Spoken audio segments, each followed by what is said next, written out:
नमस्कार मित्रांनो.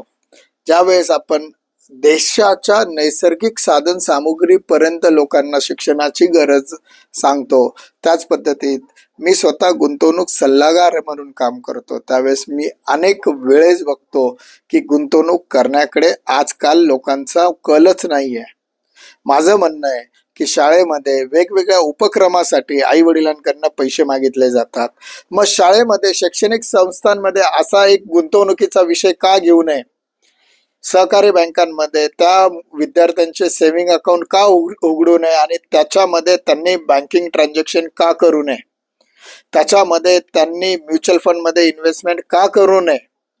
भले ती रक्कम 10 रुपये असेल, 100 रुपये असेल, 200 रुपये असेल, परंतु प्रत्येक विद्यार्थ्याला आपल्या पॉकेट मनीमध्ये 2, 5, 10 रुपये सेव्हिंग करण्याची गरज वाटली पाहिजे. आपत्कालीन परिस्थितीमध्ये ते पैसे आपल्याला वापरता येतील याची शिकवण देण्याची गरज आहे. ज्यावेळेस लहानपणातच मी मुलांना गुंतवणुकीची सवय लावेल तर उद्या माझ्या भारतातला, माझ्या महाराष्ट्र राज्यातला प्रत्येक व्यक्ती हा गुंतवणुकीकडे जाईल.